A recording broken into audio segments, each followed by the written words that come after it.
Public transport വഴിയാണ് സ്കൂളിൽ നിന്ന് വീട്ടിലേക്കും വീട്ടിൽ നിന്ന് സ്കൂളിലേക്കും വരുന്നത്.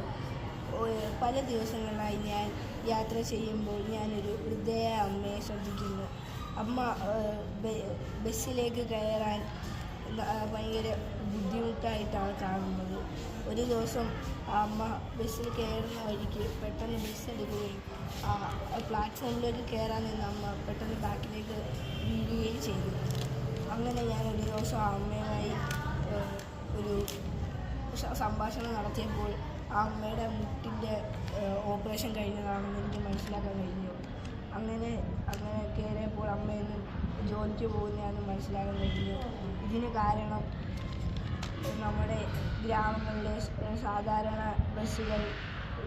ബസ്സുകളുടെ പ്ലാറ്റ്ഫോംസ് ഭയങ്കര ഉയരത്തിലാണ്. അവിടേക്ക് കയറാൻ സ്റ്റെപ്പുകളും കാണില്ല. അതിനൊരു പ്രതിവിധിയായിട്ടാണ് ഓട്ടോ ഫോൾഡിംഗ് സ്റ്റെപ്പ് എന്നൊരു ആശയം നമ്മുടെ ഗൈഡിങ് ടീച്ചേഴ്സിനോടും സയൻസ് ക്ലബിലെ സ്റ്റുഡൻസിനോട് ചോദിച്ചപ്പോൾ മനസ്സിലായത്. ഇതിൽ നമുക്ക് മൈക്രോ കൺട്രോളേഴ്സായ ആർഡിനോ യൂണോ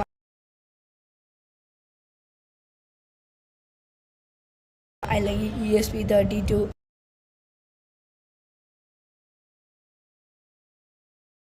എന്നിവയൊക്കെ യൂസ് ചെയ്തിട്ട് നമുക്ക് വർക്ക് ചെയ്യിപ്പിക്കാവുന്നതാണ്. ഇതാണ് നമ്മുടെ ഒരു concept. This is auto folding steps. ഇത് നമുക്ക് പബ്ലിക് ട്രാൻസ്പോർട്ടുകൾ, പ്രൈവറ്റ് ബസ്സുകൾ അങ്ങനെയുള്ള പലതിലും നമുക്ക് ഉപയോഗിക്കാവുന്നതാണ്. ഇതിലൂടെ നമുക്ക് ഈ കാല് വയ്യാത്തവരെയും പെഡസ്ട്രിയൻസിനെയും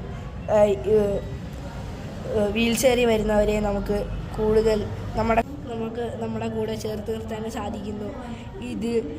ഇതിൻ്റെ വർക്കിംഗ് എന്ന് പറയുമ്പോൾ നമ്മുടെ ബസ്സിൻ്റെ അകത്തിരിക്കുന്ന ഡ്രൈവറിൻ്റെ സ്റ്റിയറിംഗ് വീലിലെ ഇപ്പുറത്തായിട്ട് കൊടുക്കുന്ന ഒരു സ്വിച്ചിലൂടെ നമുക്കിതിനെ ഫോൾഡ് ചെയ്യാൻ അൺഫോൾഡ് ചെയ്യാനും സാധിക്കുന്നു.